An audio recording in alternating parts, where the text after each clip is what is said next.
Subscribe करें गुरुजी world और bell icon को प्रेस करें सबसे पहले सिलेक्शन के लिए। आप सभी का स्वागत करता हूं आप सभी के अपने चैनल गुरुजी वर्ल्ड में। साथियों, सामान्य ज्ञान के आज इस क्लास में 50 ऐसे क्वेश्चंस देखेंगे।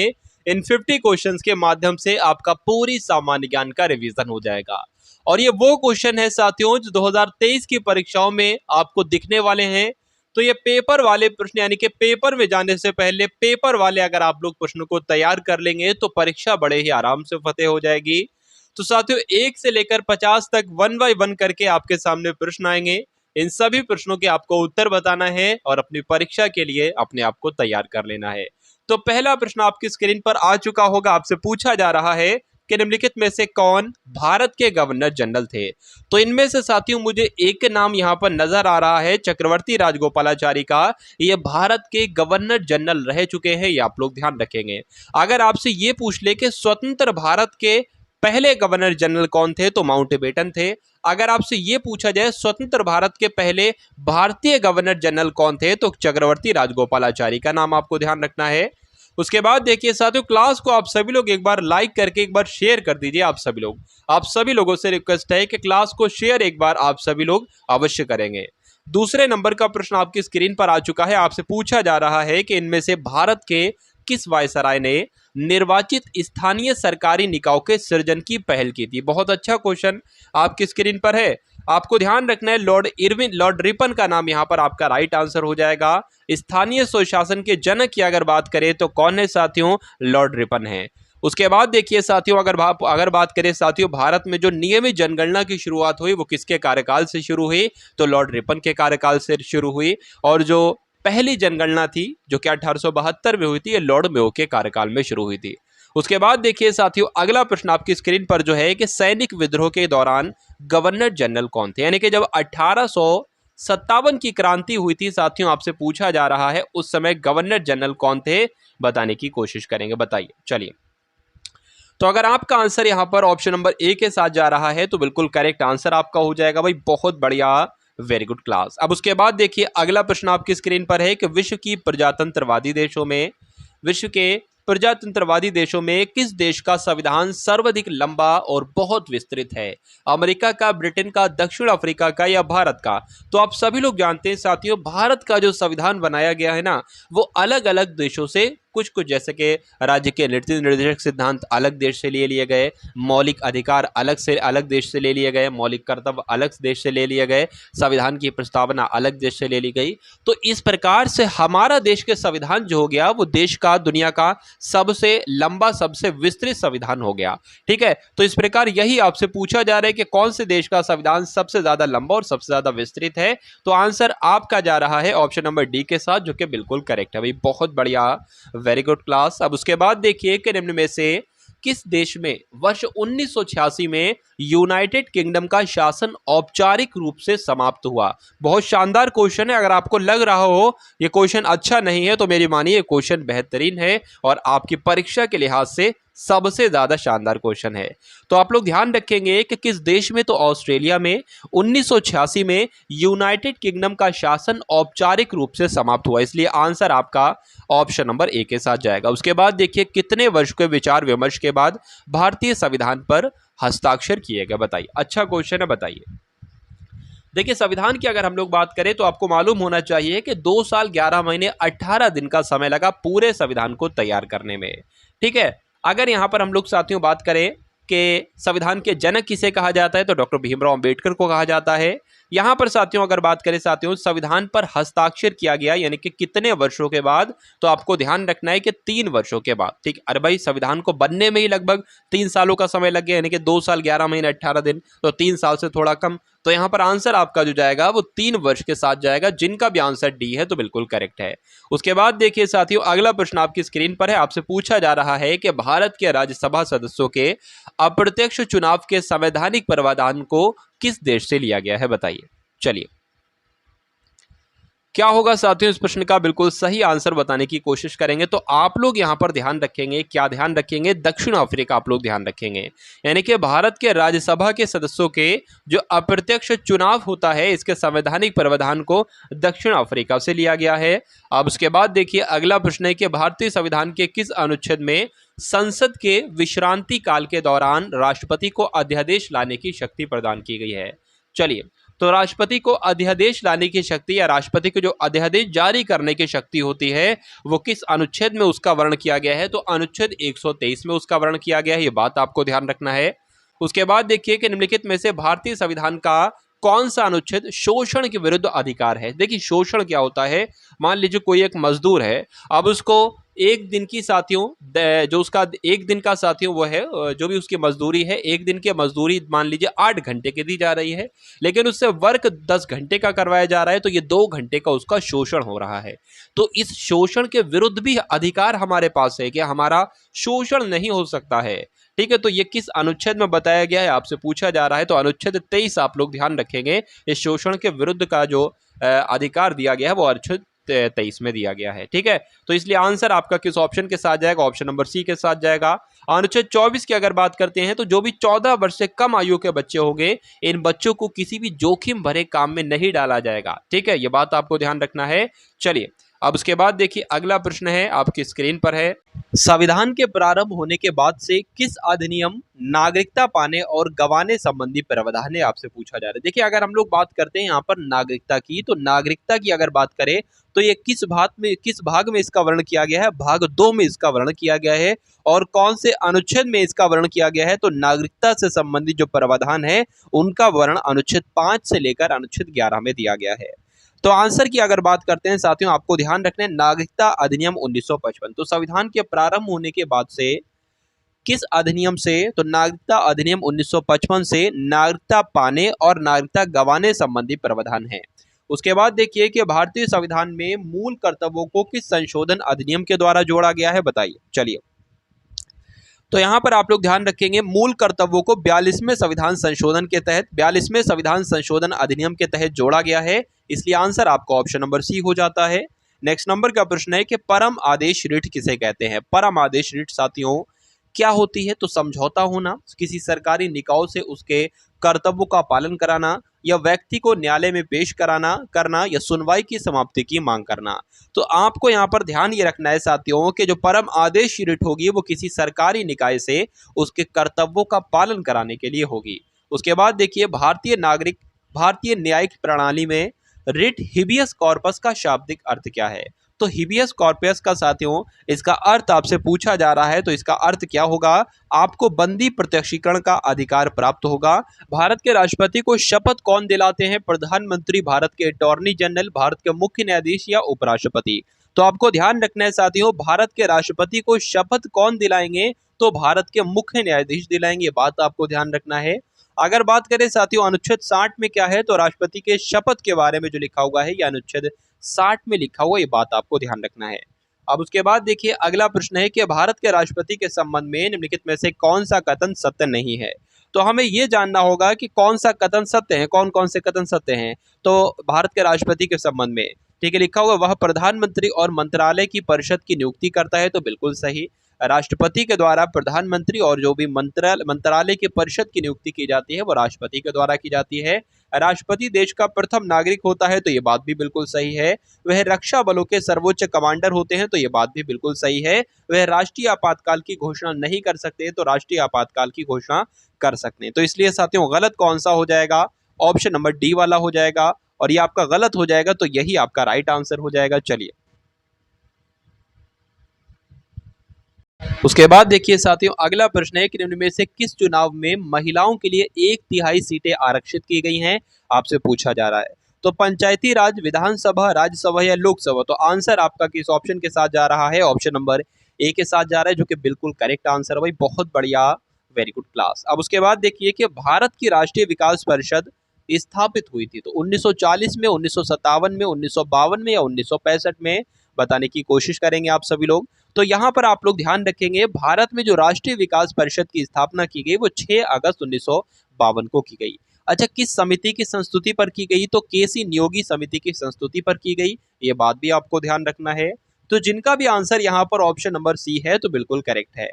अब उसके बाद देखिए कि अनुच्छेद 243 के सी की जब हम बात करें तो ये किससे संबंधित है? बताने की कोशिश करेंगे आप सभी लोग। तो अनुच्छेद 243 का सी पंचायतों की संरचना से संबंधित है।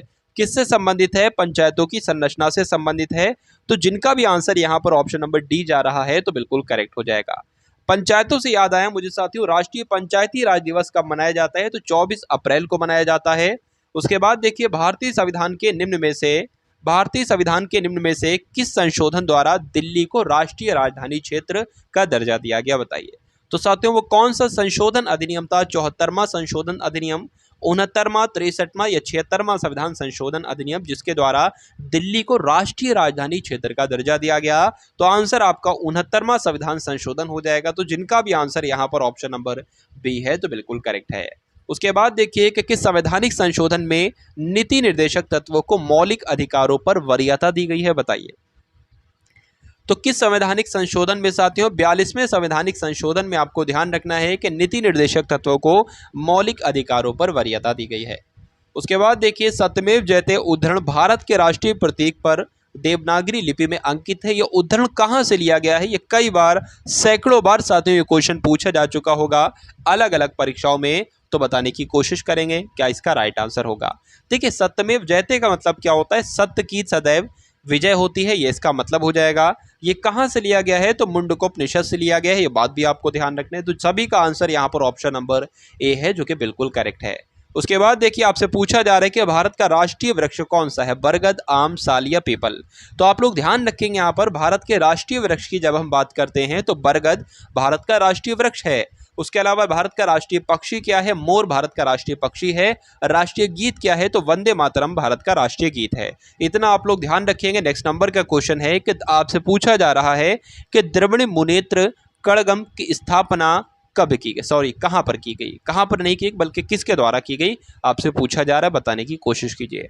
तो ये साथियों, किसके द्वारा इसकी स्थापना की गई? तो नाम आपको ध्यान रखना है। किसका नाम आपको ध्यान रखना है? अन्नादुरई का नाम आपको ध्यान रखना है। CN अन्नादुरई के द्वारा द्रविड़ मुनेत्र कड़गम की स्थापना की गई। आंसर आपका ऑप्शन नंबर सी हो जाता है। अब उसके बाद देखेंगे साथियों, अगले नंबर का प्रश्न आपकी स्क्रीन पर है। आपसे पूछा क्या जा रहा है साथियों? आपसे पूछा जा रहा है कि सरकार के द्वारा पांच सीनों, तो यहाँ पर थोड़ा सा साथियों दिक्कत हो गया, कोई दिक्कत नहीं, क्वेश्चन आपका यहाँ से शुरू है। सरकारिया आयोग की स्थापना 1983 में किस प्रयोजन के लिए की गई थी? बताइए। यानी कि सरकारिया आयोग की स्थापना 1983 में की गई थी साथियों। तो क्यों की गई थी? आप सभी लोग जानते हैं, सरकारिया आयोग की स्थापना जो की गई थी वो राज्य और केंद्र के बीच संबंध और शक्ति के संतुलन की जांच करने और परिवर्तनों के सुझाव देने के लिए की गई थी। ठीक है, तो इसलिए आंसर आपका ऑप्शन नंबर सी के साथ जाना चाहिए। अब उसके बाद देखिए, अगले नंबर का प्रश्न है कि किसी विशेष क्षेत्र की जनसंख्या 3 लाख से अधिक होने से सरकार द्वारा किस समिति का गठन किया जाता है? महानगरीय समिति का, जिला नियोजन समिति का, वार्ड समिति का या नगर समिति का? बताइए। तो वार्ड समिति का साथियों गठन किया जाता है। अगर किसी क्षेत्र की जनसंख्या 3 लाख से अधिक हो जाती है तो वार्ड समिति का गठन किया जाता है सरकार के द्वारा। एकात्मक राज्यों सभी सरकारी कार्य में करती है, यानी कि एकात्मक राज्यों राज्य सरकार सभी सरकारी में कार्य में करती है, या स्थानीय या केंद्रीय या अंतर्राष्ट्रीय। यहाँ पर साथियों आपका राइट आंसर क्या हो सकता है? आप लोग ध्यान रखेंगे कि एकात्मक राज्यों में केंद्र सरकार जो है सभी सरकारी कार्य करती है, ये बात आपको ध्यान रखना है। इसलिए आंसर आपका किस ऑप्शन के साथ जाएगा? ऑप्शन नंबर सी के साथ जाएगा। यानी कि एकात्मक राज्यों में जो केंद्र सरकार होती है ये सभी सरकारी कार्य को करती है। Answer option number C. उसके बाद देखिए, अगला प्रश्न आपकी स्क्रीन पर है कि भारत में सबसे पहले कम्युनिस्ट सरकार किस राज्य में बनी थी? पश्चिम बंगाल, सिक्किम, केरल या त्रिपुरा में? बताइए। तो यहाँ पर अगर साथियों हम लोग बात करते हैं, भारत में सबसे पहले जो है वो कम्युनिस्ट सरकार जो बनी थी वो कहाँ पर बनी थी? वो केरल में बनी थी। कब बनी थी? तो 1957 में बनी थी। किसके नेतृत्व में बनी थी? तो आपको नाम ध्यान रखना है, नंबूदरीपाद। किसका नाम? नंबूदरीपाद के नेतृत्व में भारतीय कम्युनिस्ट पार्टी बनी थी, यह बात आपको ध्यान रखना है। अब उसके बाद देखिए, अगला प्रश्न है कि जब 3/4 चांद दिखाई देता है तो उसे क्या कहा जाता है? तो उसे क्या कहा जाता है साथियों? आधा चंद्रमा, उनतदोदर चंद्र, अर्धचंद्र या पूर्ण चंद्र? तो यहाँ पर आंसर आपका किस ऑप्शन के साथ जाएगा? उनतदोदर चंद्र जाएगा, जब चांद का 3/4 भाग दिखाई देता है। उसके बाद देखिए कि निम्नलिखित में से कौन सा ग्रह मानव द्वारा खोजा गया प्रथम ग्रह है? तो साथियों मानव द्वारा खोजा गया प्रथम ग्रह कौन सा है? बताने की कोशिश करेंगे। तो जल्दी से करेंगे साथियों इस क्वेश्चन का बिल्कुल करेक्ट आंसर। तो यूरेनस की अगर बात करते हैं तो यूरेनस इस क्वेश्चन का बिल्कुल करेक्ट आंसर हो जाता है। अब सवाल ये पैदा होता है कि यूरेनस की खोज किसने की? तो विलियम हर्शल ने साथियों यूरेनस की खोज की। और कब की? तो 1781 में की। यह बात भी आपको ध्यान रखना है। चलिए, अगर आपसे पूछ लिया जाए कि दूरबीन के द्वारा खोजा जाने वाला पहला ग्रह कौन सा था, तो यूरेनस ही दूरबीन के द्वारा खोजा जाने वाला पहला उपग्रह था। अब उसके बाद देखिए अगले नंबर का प्रश्न आपकी स्क्रीन पर है कि खगोल शास्त्री ने प्लेटो ग्रह का पता लगाया था। बताइए, उनका नाम आपसे पूछा जा रहा है कि किसने, कौन से खगोल शास्त्री ने प्लूटो ग्रह का पता लगाया था? बताइए भाई। चलिए, तो प्लूटो ग्रह तो अब नहीं उसको कहा जा सकता। आंसर आपका कुल मिला के जाएगा, यानी कि प्लूटो का जो पता लगाया था वो किसने लगाया था? क्लाइड टॉम्बाग ने लगाया था। तो आंसर आपका किस ऑप्शन के साथ जाएगा? ऑप्शन नंबर डी के साथ जाएगा। और प्लूटो की खोज साथियों कब की गई थी? तो 1930 में की गई थी। ये बात भी आपको ध्यान रखना है। यहां पर देखिए प्लूटो ग्रह की खोज कब की गई थी, तो आंसर आपका किस ऑप्शन के साथ जाएगा? आंसर आपका जाएगा ऑप्शन नंबर बी के साथ, यानी कि 1930 में। उसके बाद देखिए पृथ्वी के आकार की तुलना में निम्नलिखित में से सबसे बड़ा ग्रह कौन सा है? बताने की कोशिश कीजिए। बताइए क्या इस क्वेश्चन का राइट आंसर होगा? आपसे पूछा जा रहा है कि पृथ्वी के आकार की तुलना में अगर बात करें निम्नलिखित में से सबसे बड़ा ग्रह कौन सा है, तो क्या पूछा जा रहा है? सबसे बड़ा ग्रह पूछा जा रहा है। तो सिंपल सा आंसर आपका हो जाएगा बृहस्पति ग्रह। ये सबसे बड़ा ग्रह है। तो जिनका भी आंसर, जो लोग भी आंसर यहाँ पर ऑप्शन नंबर बी कर रहे हैं, तो बिल्कुल करेक्ट आंसर हो जा। उसके बाद देखिए कि पृथ्वी की पपड़ी में सबसे पुरानी चट्टानें ज्वालामुखी विस्फोट से बाहर आ जाती हैं और कठोर चट्टानों का रूप ले लेती हैं, जिन्हें तलछटी कहा जाता है, रूपांतरित कहा जाता है, कोमाटाइट कहा जाता है या आग्नेय कहा जाता है? बताइए साथियों, इस क्वेश्चन का राइट आंसर आपका क्या होगा? आग्नेय के साथ जाएगा। जिन्हें क्या कहा जाता है साथियों? आग्नेय कहा जाता है। आंसर आपका ऑप्शन नंबर डी हो जाता है। अब उसके बाद देखिए अगले नंबर का प्रश्न आपकी स्क्रीन पर है कि मुख्य खनिज घटक के रूप में उपस्थित कैल्शियम कार्बोनेट वाले शैल को क्या कहा जाता है? चूनामय चट्टान, मृत्तिकामय चट्टान, सिलिकामय चट्टान या रेतीली चट्टान? तो यहां पर आपका राइट आंसर साथियों क्या हो सकता है? बताइए भाई। चलिए फटाफट साथियों इस प्रश्न का बिल्कुल सही आंसर आप लोग बताने की कोशिश करेंगे। तो चूनामय चट्टान अगर आपका उत्तर जा रहा है तो बिल्कुल करेक्ट हो जाएगा, यानी कि मुख्य खनिज घटक के रूप में उपस्थित कैल्शियम कार्बोनेट वाले शैल को चूनामय चट्टान कहा जाता है। उसके बाद देखिए कि पृथ्वी के आवरण में गैसों के साथ मिश्रित पिघले पदार्थ को क्या कहा जाता है? तो पृथ्वी के आवरण में गैसों के साथ मिश्रित पिघले हुए पदार्थ को कोर कहा जाएगा, हीलियम कहा जाएगा, लावा कहा जाएगा या मैग्मा कहा जाएगा? तो साथियों क्या कहा जाएगा? मैग्मा कहा जाएगा। ये बात आपको ध्यान रखना है, इसलिए आंसर आपका किस ऑप्शन के साथ जाएगा? ऑप्शन नंबर डी के साथ जाएगा। उसके बाद देखिए साथियों अगले नंबर का प्रश्न है कि रेगिस्तान मरुस्थल कहां पर स्थित है? रेगिस्तान मरुस्थल साथियों कहां पर स्थित है? अफगानिस्तान में, पाकिस्तान में, भारत में या नेपाल में? तो आपको ध्यान क्या रखना है, परीक्षा में आपसे पूछा जा सकता है अफगानिस्तान में स्थित है रेगिस्तान मरुस्थल। तो जो लोग भी यहां पर हैं ऑप्शन नंबर ए के साथ, तो बिल्कुल करेक्ट होगा। ये बहुत बढ़िया, वेरी गुड क्लास। अब उसके बाद देखिए कि पाकिस्तान में थार रेगिस्तान से जुड़े रेगिस्तान को क्या कहा जाता है? तो पाकिस्तान में थार रेगिस्तान से जुड़े रेगिस्तान को साथियों गोबी कहा जाएगा, चोलिस्तान कहा जाएगा, शुक्र कहा जाएगा या मीरपुर कहा जाएगा? बताइए। तो चोलिस्तान कहा जाता है। ये बात आपको ध्यान रखना है। आंसर आपका जो जाएगा वो ऑप्शन नंबर बी के साथ जाएगा। अब उसके बाद देखिए सहारा रेगिस्तान ये कहां पर स्थित है? आपसे प्रश्न पूछा जा रहा है, बताइए। देखिए अगर बात करें यहां पर विश्व का सबसे बड़ा गैर ध्रुवीय रेगिस्तान कौन सा है? तो सहारा रेगिस्तान है। ये कहां पर स्थित है? तो साथियों ये उत्तरी अफ्रीका में स्थित है। तो ये दो महत्वपूर्ण बात आपको ध्यान रखना है, ठीक है। अगर बात करें इसका क्षेत्रफल कितना है साथियों, तो क्षेत्रफल 84 लाख वर्ग किलोमीटर है। ये भी आपको ध्यान रखना है। चलिए अब उसके बाद देखेंगे अगले नंबर का प्रश्न जो कि आपकी स्क्रीन पर है। आपसे पूछा जा रहा है कि निम्नलिखित में से कौन सा मरुस्थल भारत नहीं है? बताइए कौन सा मरुस्थल साथियों भारत में स्थित नहीं है? सिंधु घाटी का मरुस्थल, स्पीति घाटी शीत मरुस्थल, थार मरुस्थल या कच्छ का रण? बताइए। चलिए तो अगर बात करते हैं साथियों यहाँ पर स्पीति घाटी शीत मरुस्थल ये भी भारत में स्थित है, थार मरुस्थल भी है और कच्छ का रण भी है, लेकिन साथियों सिंधु घाटी का मरुस्थल नहीं है। अब नहीं है तो यही आपका राइट आंसर हो जाएगा। ये कहां पर है? तो ये पाकिस्तान में है। निम्नलिखित में से किस राज्य की भू सीमा नेपाल से जुड़ी नहीं है? तो बात आपको यहां पर यह ध्यान रखना है कि नेपाल से कौन कौन से राज्य जुड़े हुए हैं, कौन कौन से राज्य सटे हुए हैं। तो बिहार है, उत्तराखंड है, पश्चिम बंगाल है, लेकिन साथियों झारखंड नहीं है। अब नहीं है तो यही आपका राइट आंसर हो जाएगा। तो जिनका भी आंसर यहाँ पर है ऑप्शन नंबर ए के साथ, तो बिल्कुल करेक्ट आंसर है। आपको भी बहुत बढ़िया, वेरी गुड क्लास। उसके बाद देखेंगे अगले नंबर का प्रश्न है कि चिनाब, रावी, व्यास, सतलुज और यमुना नदियां ये किस राज्य से होकर बहती हैं? तो किस राज्य से होकर बहती हैं साथियों? जम्मू कश्मीर से, पंजाब से, हरियाणा से या हिमाचल प्रदेश से?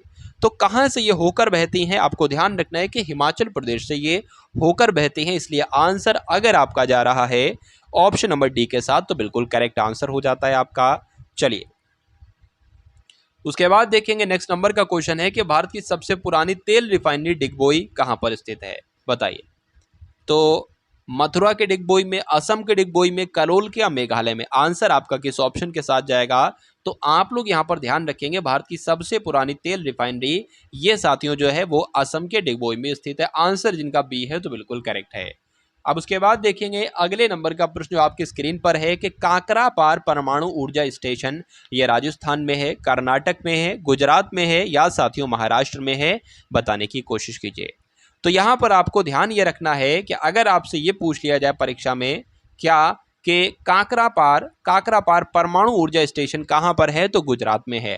आपसे पूछ लिया जाए कि तारापुर परमाणु ऊर्जा स्टेशन कहां पर है? तो महाराष्ट्र में है। आपसे पूछ लिया जाए रावत भाटा परमाणु ऊर्जा स्टेशन कहां पर है? तो राजस्थान में है। आपसे पूछ लिया जाए कलपक्कम परमाणु ऊर्जा स्टेशन कहां पर है? तो तमिलनाडु में है। आपसे अगर पूछ लिया जाए कि नरौरा परमाणु ऊर्जा स्टेशन कहां पर है? तो उत्तर प्रदेश में है। इतने परमाणु ऊर्जा स्टेशन आपको ध्यान रखना है।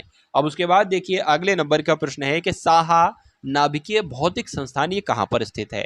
तो साथियों ये कहां पर स्थित है? तमिलनाडु में, दिल्ली में, महाराष्ट्र में या पश्चिम बंगाल में? तो आंसर आपका किस ऑप्शन के साथ जाएगा? पश्चिम बंगाल के साथ आपका आंसर जाएगा। भी बहुत बढ़िया, वेरी गुड क्लास। अब उसके बाद देखिए कि भारत में निर्मित प्रथम नाभिकीय रिएक्टर कौन सा है? तो भारत में जो बना है साथियों पहला नाभिकीय रिएक्टर का नाम आपसे पूछा जा रहा है। साइरस है, ध्रुव है, कामिनी है या अप्सरा है? बताइए।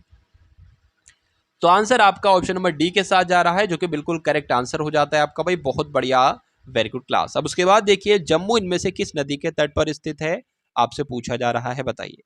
तो साथियों महानदी के, राप्ती के, तवी के या तुंगभद्रा के? आंसर यहाँ पर आपका जो होगा वो तवी के साथ जाएगा। जिनका भी आंसर यहाँ पर ऑप्शन नंबर सी है तो बिल्कुल करेक्ट है। उसके बाद देखिए अगले नंबर का प्रश्न आपको बताना है कि हॉफलॉन्ग हिल स्टेशन किस भारतीय राज्य में स्थित है? सिक्किम में, हिमाचल प्रदेश में, उत्तरांचल में या साथियों असम में? तो यहाँ पर साथियों राइट आंसर की अगर बात करें तो असम में स्थित है, इसलिए आंसर अगर आपका है ऑप्शन नंबर डी तो बिल्कुल करेक्ट है।